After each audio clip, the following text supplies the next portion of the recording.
All right, three of Anthony Joshua's sparring partners ahead of his rematch with Dillian Whyte have been revealed. They are Jeremiah Milton, who's an unbeaten American heavyweight, 29 years of age. He's currently 9-0 with 6 KOs. He did have a fairly decent amateur career. And yeah, he's unbeaten as a pro. He's 6'4", 80-inch reach.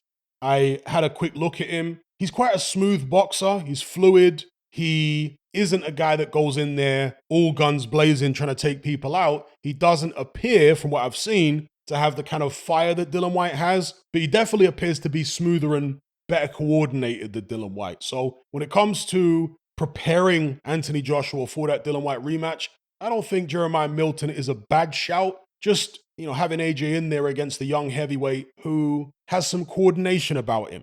Having said that, when you've got a fighter like Dillian Whyte who's somewhat unorthodox in the way he throws punches and the way he moves, sometimes it can actually be, I don't want to say a disadvantage, but it can sometimes be difficult to prepare for that kind of thing with regular sparring partners because they're not doing the weird stuff that Dillian Whyte's doing. Do you know what I mean? But anyway, Jeremiah Milton is one of the guys who Anthony Joshua's sparring for this Dillian Whyte fight, helping to sharpen him up.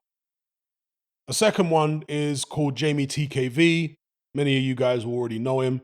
British heavyweight of Congolese descent. He's also 6'4", also 29 years of age. So the same age and the same height as Jeremiah Milton.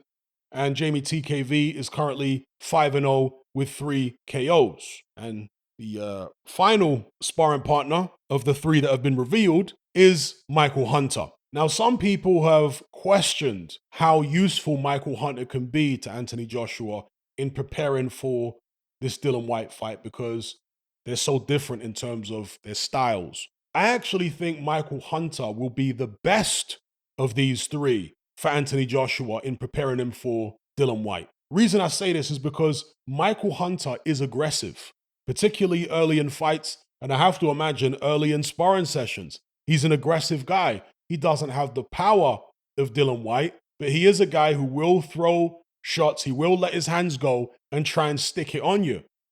Whereas Jeremiah Milton, from what I've seen of him, is a bit more circumspect, bit more of a boxer. Jamie TKV, from what I've seen of him, can be somewhat aggressive.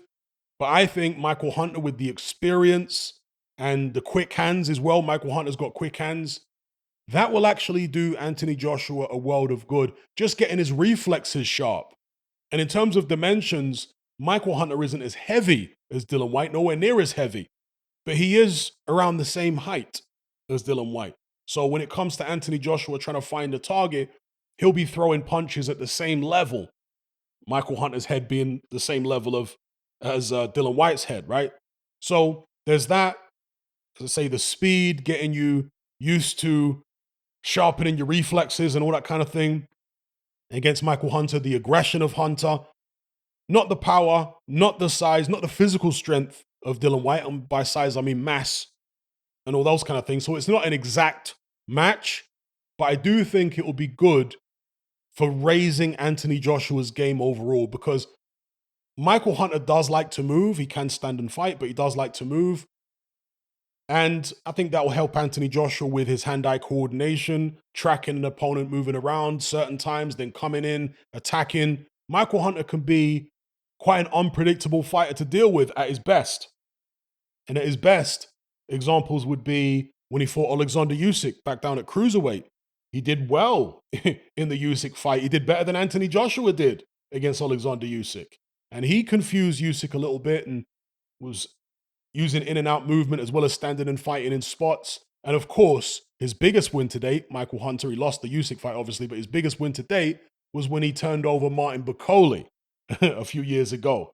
And in that fight, again, he showed his versatility where he was able to stand and trade with Bakole in the pocket and unleash big salvos of punches, 5, 6, 7 punch combinations, but also get on his bike and move. So he mixed it up and eventually wore Bakole down and stopped him late in that fight. So Michael Hunter brings a lot to the table. I think it's a good sparring partner for Anthony Joshua. Yes, he's not exactly like Dillian Whyte. There are a lot of differences there. Doesn't hit as hard and all that kind of thing. But in terms of just getting him sharp, and you need to be sharp dealing with Dillian Whyte because Dillian Whyte has been fighting top fighters over the years. You know, just like Anthony Joshua's been fighting a good level of competition, Dillian Whyte has. Obviously, Dillian Whyte's never been in there against Usyk, but he has been in there against Fury. So his mind will still be somewhat sharp from the experiences he's had and the people he's fought. And obviously, Dillian Whyte has got that hair trigger left hook. You don't want to get caught with that hair trigger left hook. It's the only fast punch that Dillian Whyte throws, but it's a serious punch. Anthony Joshua was able to take it last time out against Dillian Whyte, but now Dillian Whyte's left hook is better than it was when Anthony Joshua fought him first time. It's harder, it's faster, it's sharper. So he's going to need fighters in the gym, sparring partners, to prepare him for that type of sharpness. That's my 2 cents on it. Give me your 2 cents in the comment section below.